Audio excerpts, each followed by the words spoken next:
Calling all detectives.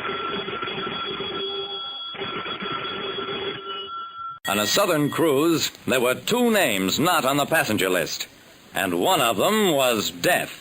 That is the situation on this page from my casebook, the casebook of Jerry Browning, private detective.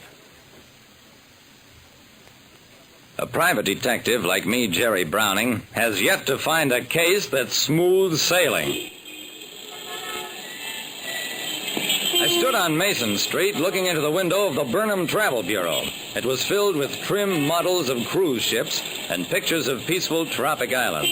But suddenly a riot broke loose inside the store. Well, I can never resist a fight, so I went inside. Are you going to tell me where she is, or do I have to wreck the place? I could see that this character wasn't kidding. He was aiming a flower pot straight at the window, so I stepped up to him. Let go with a hard right, and the one-man riot collapsed on the floor. The manager of the bureau came panting over to me. Sir, you saved my life. This man is a desperate maniac. I looked down at the maniac, and then looked again. The man I'd knocked out was Whitfield Ambrose III, rich and spoiled, but no wild man. I shook my head at the manager. You don't need the police. I'm a private detective. I can handle this. Oh. Ambrose was coming out of it. Private detective? That's just what I need. Come on.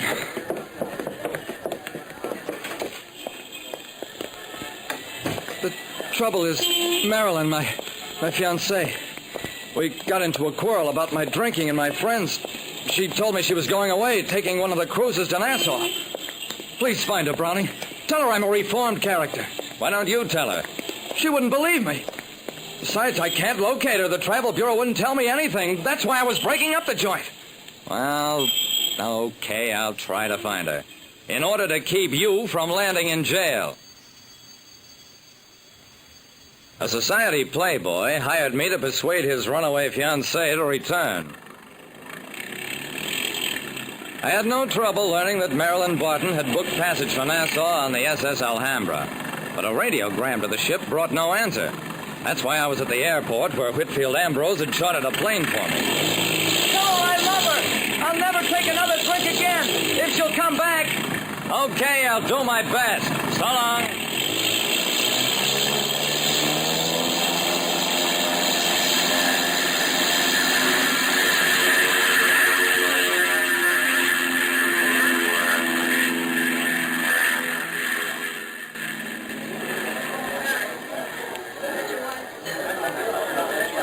At Nassau, I went straight to the Kingsway Hotel, where all the cruise passengers from the SS Alhambra were registered. But Ral Winston, the assistant manager, told me, "I'm sorry, Mr. Browning, Miss Marilyn Barton isn't registered here." That's funny. Could she have remained on the ship? Winston shrugged. It's possible. As a matter of fact, I came out on the Alhambra. I recall Miss Barton's name on the passenger list, but I never saw her on board. Thanks. I'll check with the captain of the ship.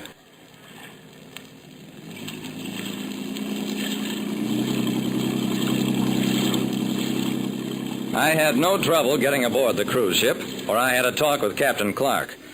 This is embarrassing, Mr. Browning. Miss Barton's name is on the passenger list. My impression is that she was aboard, but there have been so many mix-ups this trip. My purser was taken ill off the coast of Florida, and we left him in a hospital there. And frankly, the passenger list won't be of any help. I asked Captain Clark about the radio message we'd sent to the ship. We checked on that with Sparks, the ship's wireless officer. I took the message to a cab and left it there, sir. That's all we could get out of him, so we tried another angle.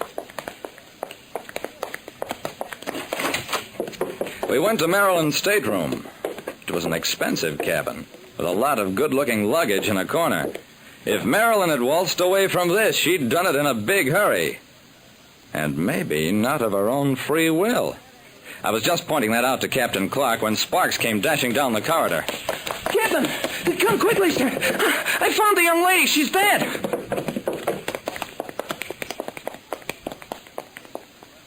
Marilyn Barton's body, dressed in a shimmering sequin-covered evening gown, was lying at the bottom of a lifeboat. How did you happen to discover it, Sparks? It was the way the canvas covering was tacked on. If Captain hadn't called me to this deck, I might never have seen it. Well, what now, sir? Do I radio ashore for help? I didn't let Captain Clark answer. Yeah, call the harbor police and inform the Kingsway Hotel to have all its guests from the Alhambra assemble in the main lounge and wait for me. They didn't have long to wait. I went ashore, phoned Ambrose, and broke the sad news to him. Then I started interviewing the passengers. The Alhambra crew members were automatically eliminated because every one of them, from Captain Clark on down, would have replaced the canvas on that lifeboat properly. I was sure that the killer was in that passenger group. Or was he? I acted on an impulse, checked the passenger list once again.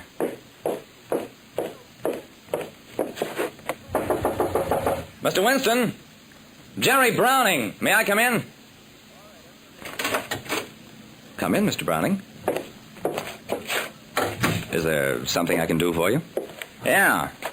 You told me that you came across on the Alhambra, yet your name wasn't on the passenger list. Also, you knew Miss Barton's name was on that passenger list, even though you didn't see her. Which leads me to think you were up to some funny business on board. Like, for example, intercepting radiograms. He went for me, then just as suddenly stepped back. This is absurd, Mr. Browning. I'm sorry I lost my head. But you shouldn't make implied accusations. I was playing a hunch. Now, look, Winston, this can be bad for you, unless you're honest with me. For instance, you sneaked on board just before sailing time the first night, didn't you? Yes, I had reason for leaving the States quietly.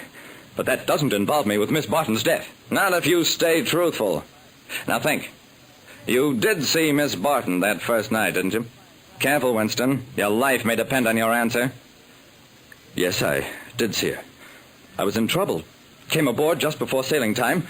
Saw Miss Barton on deck in evening clothes, a dress with some kind of spangles, a sequins, I guess you call them. That's right. And I called you a murderer. You're under arrest. He confessed, but not until we tracked him back and proved that he was wanted for embezzlement, that he'd obtained his job at the hotel under a false name. Why did he kill Marilyn Barton? Because she recognized him as one of the rough characters her ex-fiancé Ambrose had been running with, knew that she'd expose him. That's why he killed her, drugged the purser, and intercepted the radiogram, a desperate man trying to avoid prison.